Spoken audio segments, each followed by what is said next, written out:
Good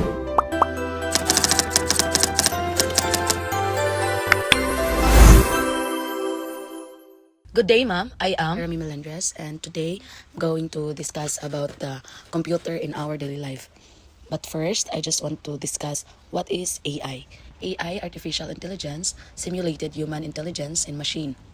CPU, central processing unit, the brain of a computer where calculations and processing occur. LAN, or local area network, a network connecting device in a small area like a home or office. Bluetooth, a wireless technology for connecting device over short distance using radio waves. Other e-learning using computers or electronic device to deliver lessons, letting students and teachers communicate online. E-commerce makes buying, selling, and business activities easier and more efficient online. Internet cable transmits signals between computer and network device like routers or switch. Firewire, a connector that transfers data to from device with high data rates like external hard drive. Hexadecimal number system use 16 digits 0, 9, and EF where each denotes hexadecimals. High definition multimedia interface or HDMI, a connector for transmitting audio, video, data. Internet of Things or LOT, a network of physical things objects with sensors, software, and connectivity that lets them connect the exchange data. Local area network or LAN, a group of computers device connected in a small area that shares a common connections line or wireless link to a server. Machine language, the only language a computer can understand directly. How does the computer works in nursing? These are the informatic used in healthcare. We use the computer for admissions, discharge, and transfer the patient into the other hospitals. We also use the computer for the patient access record, financial parameters, billing, physician's order entry, scheduling, pharmacy preparation, clinical decision support. We also use the computer for the laboratory test for the patient. That's all, thank you. So, how computers communicate? So, basic computer communications with devices using different connection methods, either wired or wireless. For example, a monitor may use a cable while a mouse can connect wirelessly. This method use depends on the device and purpose. Second, system bus. Inside a computer, communication happens through the system bus, which is a set of pathways, cable or connectors that transfers between the CPU, memory, and peripheral devices.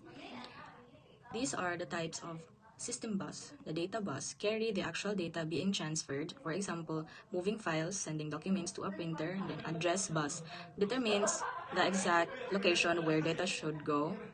And then the control bus sends instruction and signals. The size of bus is 32-bit or 64-bit affects how much data can be processed at once. A 64-bit system is faster and can handle both 32-bit and 64-bit software, while a 32-bit system should only run 32-bit programs for efficiency.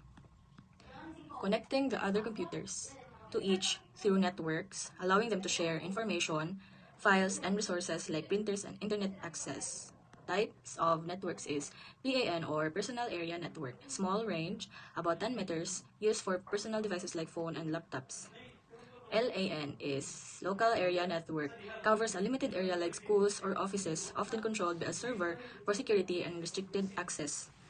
And then lastly is WAN, Wide Area Network, covers large areas and connects multiple networks together. The internet is the best example. Methods of communications. Common wired connections is USB connects peripherals, firewire, faster data transfer, used for high-speed devices. Internet cable connects computer to network, and then HDMI transfer high-quality audio and video. And then older connections is mostly VGA, serial, parallel is, and audio jacks.